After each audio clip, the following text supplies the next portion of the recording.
Ay, nako. Yan. Oy. Oy, Jinggoy! Senator Jinggoy Estrada, mga kababayan, aka Sexy. Naku po, hindi ka pa pala safe. Ang yabang-yabang mo nung nakaraan, ha? At kung ano-ano ang sinasabi mo dito kay Kiko Pangilinan na ikaw ay naabsuelto na sa kasong plunder ng kaso ng PIDAP. Oo, tama ka na naabsuelto ka doon. Pero mga kababayan, yung katumbas or counterpart neto na graph, ilang times ay hindi ka pa safe. Dahil kagustuhan po, nag-motion for reconsideration, mga kababayan, sa Sandigang Bayan, ang grupo or ang panig ni Jinggoy Estrada, subalit hindi po ito napagbigyan. So hindi pa siya safe. Kala ko ba, sabi niya ganun, oy, I was acquitted. Doon daw sa kanyang plunder. Oo, na-acquit ka kasi kulang lang yung ebidensya. Kasi may demurrer to evidence, mga kababayan, but it doesn't mean you are clean. 'Di ba? Hindi ka naman clean eh. Botomesa daw, sabi ni Geoffrey Tison. Thank you so much, malditang Lola. O ito, mga kababayan, ito yung sinasabi dyan tungkol sa kaso ni Jinggoy. Diyos ko, napapagaya na rin ako. Ba naman kasi naririnig ko yung mga kaibigan ni Jinggoy, botomesa daw talaga.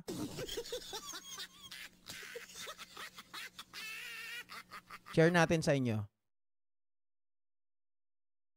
Malditang Lola, salamat sa pag-share ng blessing. Thank you so much. Ito, mga kababayan, sabi dito, here's ito. Senate losing focus. Oy, mali, sorry. Iba pala. Ito, sorry dito. Sabi, motion for reconsideration ni Jinggoy sa PIDAP graph case, binasura ng Sandigan Bayan. Manila, Philippines, itinanggi ng Sandigang Bayan ang motion for reconsideration ni Senator Jinggoy Estrada na naglalayong ibasura ang kanyang mga kasong graph kaugnay ng Priority Development Assistance Fund or PDAP scam. Sinabi ng Special 5th Division ng Anti-Graft Court na walang dahilan para ibalik ang dati nitong pagtanggi sa demurrer ni Estrada sa ebidensya. Noong Abril, sinabi ng Sandigang Bayan na napatunayan ng nagsasakdal ang PDAP ni Estrada na systematically pocketed was divided among the accused. Nanindigan ang Sandigang Bayan na napatunayan daw Jinggoy Estrada na systematically pocketed, na ito ay naibulsa at pinaghati-hatian. And nothing went to the supposed beneficiaries of the PDAP-funded agricultural and livelihood programs. Ginamit lang yung kanilang beneficiaries. Sa makatuwid, mga kababayan, may tanong ako. Ito ay may kaugnayan sa PDAP, di ba? Sabi niya, siya daw po ay acquitted, galit na galit kay Kiko. Sino ba pinapaanuhan mo? Sino bang pinaparinggan mo? Sabi niya kay Kiko. Sabi ang pahayag kasi ni Kiko, kung sana hindi na napalaya yung mga tao na may kinalaman sa PDAP scam, di sana hindi na nagkaganito. Tinamaan si Jinggoy, hindi na lumala pa. Sabi niya ganun, bakit ba pinapatamaan ako? Kino-question mo ba ang resulta, ang finality ng Supreme Court?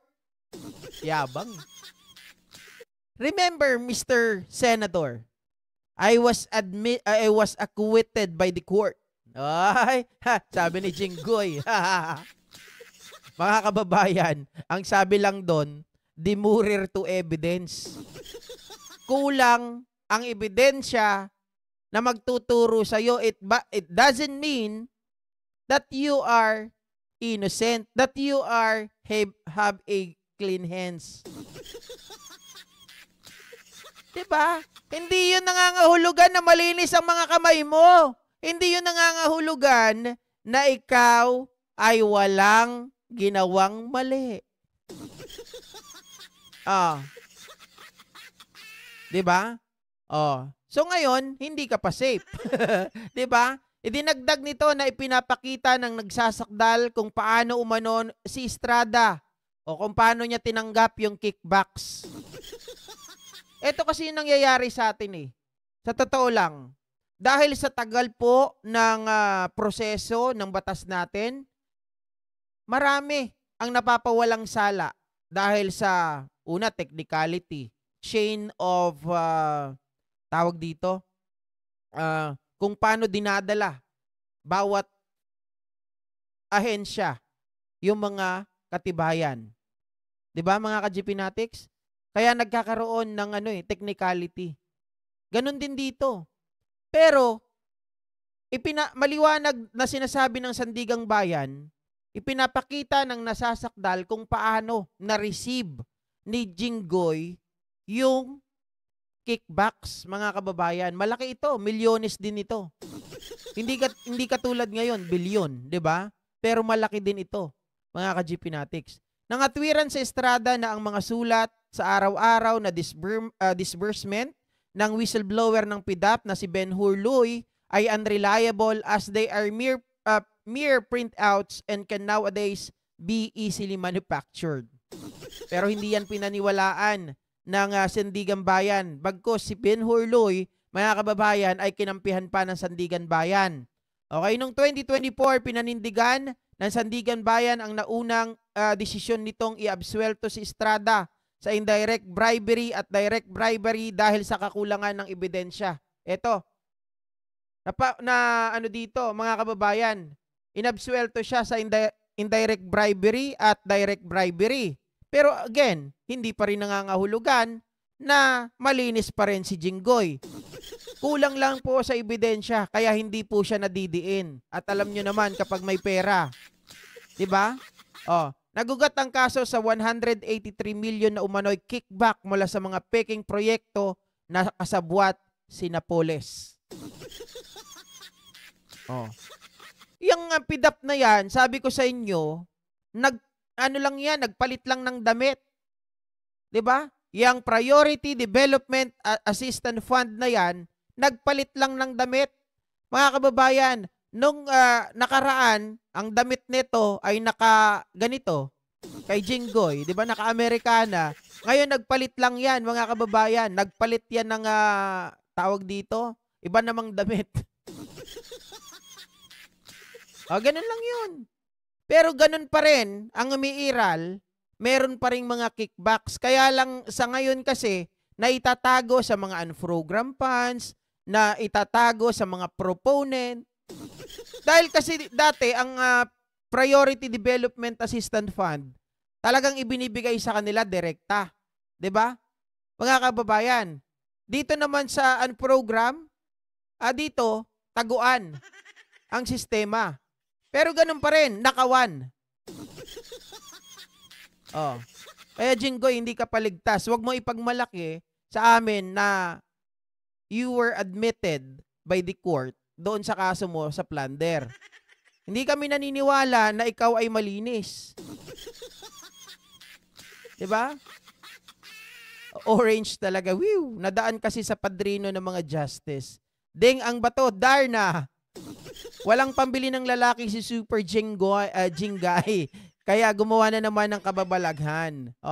Sino ba yung pang 13 senator last election? 13, I believe, Abby Binay. Pang 14, si Abalos. Kung di ako nagkakamali, Pinglak Samana. Mauubos sa mga demonyong DDS na senador, kaya kailangan nila kumilos. Ayun, mga kababayan. So, dahil nga po ito, nagkakanda, kabit-kabit na ang mga problema ng mga senador na to. At itong si JB Ejercito, akala ko, the good one. Hindi rin naman pala. Kaya pagdating po ng 2028 election, ibasura na natin yung mga Estrada. Pare-parehas din naman palang mga bulok na basura. 'Di ba? Biruin nyo mga ka-GPnatics, nagpapaimbestiga kayo, tapos gusto nyong pigilan ang investigasyon kasi pangalan ng anak ng kapatid mo ang nadadamay. kung ikaw ay wala ka namang dapat ikatakot, wala ka naman dapat itago dahil the good one ka nga, sabi mo, sabi ng iba, di dapat wag mo tong pakialaman. You didn't even care dapat kung saan ang papatunguhan ng investigasyon kung wala kang kasalanan unless that you are part of that scam. Diba? Nagpalit ng duster si Super Jinggoy. 13 si Tulpo Boss. At hindi ata. Pang 15 ata si Tulpo. Tama ba ako? Hindi kasi sila nagpapalit-palitan Baka hindi ako updated. Si Binay, etong si Tulpo, at itong si Abalos. Bahala na kayo dyan. Diba? At 13 daw si Ben Tulpo, sabi ni Motion Science. Oy, kabsat ngayon lang ulit kita nakita dito Lagi ka kay Sir Benji, no? Kay Sir Benji. Dapat vigilante justice na lang, no?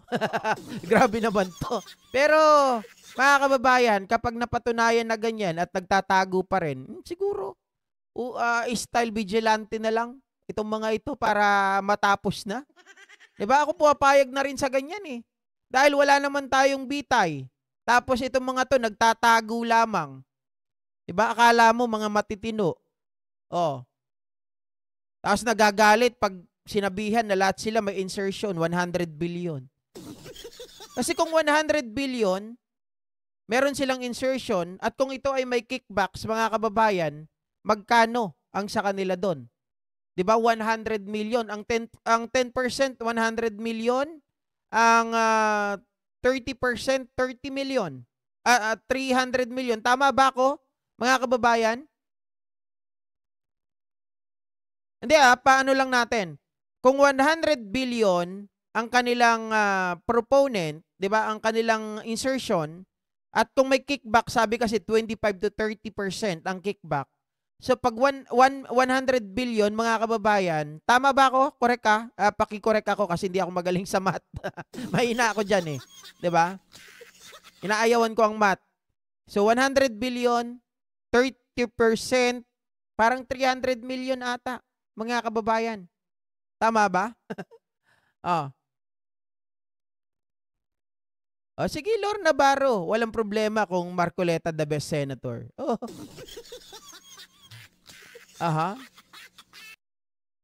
Sabi ni Carpio, lowest rank daw si Marcoleta, kaya nga po kapag inalist nila si SP Soto sa panggugulo ng mga Duterte Senatong, dapat na talagang i-abolish ang Senado. Yun. 300 million, di ba Ma'am Elizabeth Napisa? Ang laki mga kababayan, tapos naaasar sila doon. Naasar sila doon dahil sinabihan sila na almost lahat ng 19 Congress senators ay may insertion worth 100 billion. Kung wala naman silang tinatago, kung yung insertion naman nila na yon ay legal, 'di ba? At wala silang natanggap na kickbacks, wala lang sa kanila yon. Kahit pa imbestigahan, kahit saan pa mapunta, hindi sila hindi sila magagalit. Pero the fact na sila ay nagagalit na at tumataas ang boses, nagbabanta, ay merong pong lihim na ayaw nilang mabunyag. 'Di ba? Yun lamang po, mga kababayan. Maraming salamat po muli sa lahat ng naririto ngayon. Sir Michael Pangan, Ma'am Eva Hernandez, Syncronado Vlog, Kanahista, nagbabalikan na yung mga dati nating viewers Nakikita ko na rito si Ma'am Lena Sabado, lagi to nandito. Bukas pa yung Sabado, Friday pa lang. Joke lang Ma'am Lena wag may ines. Si JJ ako, shoutout sa'yo. At syempre si Rowie. Mama Ross, Mix Media, bakit pa bago-bago yung pangalan ni Mama Ross? Baby ko, isako nyo daw si Marcoleta. Huwag itali na lang. Huwag nyo naman isako. Itali nyo na lang, pwede ba yun? May possibility ba ka, GP, kung sakaling mabawasan ng mga senador dahil sa mga kakasuhan, makakapasok kaya yung mga last time candidates na sa senatorial race, bali kasi 5 yung mawawala? Depende yan, mga kababayan. Hindi ko alam kung ano yung batas na nakasailalim dyan. Kasi ganito, Kapag nawala yung mga yan, hindi naman po ibig sabihin sila po ay natanggal na sa pagiging senador. Oh, okay. Let me paraphrase mga kababayan. 'Di ba sabi niyo mawawala? Kunwari si Bato, si Bongo ay makulong, makuha ng ICC. Makulong naman itong si Jinggoy, si Chis Escudero, at itong si Villanueva. Depende sa sitwasyon. Kapag ang sitwasyon sila ay, mga kababayan, yung dalawa, si Bongo, si Bato, ay kinuha lang ng ICC, hindi mawawala yung bilang nila. Sila pa rin ay senador. Kaya lang, senador sa dahig. 'Di ba? Senador sa dahig. Parang ano lang 'yan, parang si Digong, mayor sa dahig, 'di ba? Pinalitan lang siya ni Baste, mga kababayan, pero hindi pa rin naaalis yung pagiging senador nila. Ngayon, doon sa tatlo naman, halimbawa, si Escudero, si Villanueva, si Jinggoy, depende kung anong kaso. Kapag ang kaso ni Escudero ay tungkol, mga kababayan, doon sa sinasabi po natin na napasok sa Omnibus Election Code na pagtanggap po ng pondo galing sa kontratista ng gobyerno at napatunayan nun na galing talaga sa korporasyon, iba yon. Ang kaso nun, pwede siyang matanggal sa Ethics Committee, via Ethics Committee, dahil may complaint na ngayon. Tapos, pwede siyang makulong ng 1 year. At the same time, mayroong perpetual disqualification. Pag na-disqualified na siya doon, posible na palitan yung pwesto niya. When it comes to Jinggoy at itong si Villanueva, depende kung ano magiging kaso nila. Kung ang kaso nila ay plunder, hindi ko na alam kung ano ang isasagot ko. Basta doon sa tatlo lang ang sigurado ako. Ayoko kasing sagutin ang mga bagay na hindi ako sigurado. Pero kay Cheese, dun sa dalawa, Bato and Bongo, if ever na makuha ng ICC, ay hindi po maalis yung number nila. Sila pa rin po ang senador. Kaya lang senador na nakadestino na sa dahig. Ha? Destino na sa dahig. Oh. Senador silang tatlo sa Bilibid. Sabi ni Mary Jane Cabrera, floating senador, sana mapalitan ang magakurakot. Oh. Sama mo na GP si Villar. Medyo hindi pa kasi medyo hindi pa hinog yung kay Villar. Sa nakikita natin ngayon kung ang pagbabasihan lang natin dahil siya ang previous na DPWH secretary, ano pa yan? Kumbaga bubot pa yan, guys. Kailangan pa natin talagang palalimin kung ano ba talaga yung kinalaman niya, may kickbacks ba siya? Kasi maaring siya ang DPWH pero wala naman siyang kinalaman sa mga kickbacks. So, hindi natin pwedeng isama. 'Di ba? Tayo mag-base tayo doon sa dokumento, sa ebidensya. Huwag tayong magpadala sa galit. Oo, ngayon, mga kababayan, nasasabi natin nasasama na sila sa mga investigasyon. Pero meron tayong kasabihan sa batas natin. 'Di ba? Na ang isang tao na sasakdal ay hindi pa guilty hangga't hindi pa napapatunayan. 'Di ba? 'Yun, kahit na sabihin natin sa mata ng tao guilty na. Pero pagdating sa batas, hanggat hindi pa po, wala pang finality ng korte, wala pang guilty verdict, wala pa rin. 'Di ba? Ganun lamang 'yon, mga ka-GP Natics. Okay, sabi ni Mama Emma Batikos. Ayan, wag mo akong babatikusin. Isama mo naman ako sa babatiin mo. Good afternoon. Magandang hapon po At syempre, Elizabeth Bernados. Sino pa? Motion Science, syempre. Dami Castro. Meru Marati Samsung. Ang hirap naman ng pangalan mo. Pinahirapan ka siguro ng magulang mo, no? Mami Pierre Cabsat, Ode Lennon, siyempre Yuki Sawaki. Sino pa mga nandito? Baby ko. Hindi niya baby ko. BBM continue as a prime minister, yun ang mas maigi. I totally agree. At Soulscape Sanctuary, hindi pwede sila sampahan ng case sa Ethics Committee ng Senado para maalis na sila. Criminal din yung ginawa nilang pakikipagsabuatan sa pagpatay. Sino? Sa pagpatay? Hindi. Sinabi ko na nga, Soulscape. Yung dalawa, si Bongo, tapos itong si Bongo at si Bato, ay sisiyan. 'Di ba? Wala pa naman silang kinalaman dito sa flood control, prod control eh. So ICC sila, mga kababayan. Hiwalay yan. Hiwalay na kaso. Pero yung tatlo, Villanueva, Jinggoy, Escudero, yon may pananagutan. Si Escudero, kapag napatunayan, Comelec ang magtatanggal sa kanya, 'di ba? Tapos perpetual disqualification, hindi na siya pwedeng tumakbo kahit bilang vice presidente sa 2028. Kahit pang barangay, hindi na siya pwede. 'Di ba? New government na lang lakay. Oo, I believe, mga kababayan. Palit na tayo ng parliamentary government. 'Di ba? Araw-araw akong team replay sa video mo, JP. God bless Pilipinas, mabuhay ang bagong Pilipinas. Maraming salamat Junior's channel. Rolando Velasco, payag ako ma-house arrest si Digong, ngunit si Senator Bato ang papalit ikulong sa dahig. Sabi nga ng isang kababayan natin napaka-unfair naman nito ni Cayetano. Biruin mo mga kababayan, iuwi si Digong, tapos paano na yung sabi nila magre-reunion pa sila nila Digong, Bato, Bongo doon, tapos ni Robin. Labas, sabi ni Robin, pag pinakulong daw si Bato, sasama daw siya 'di ba?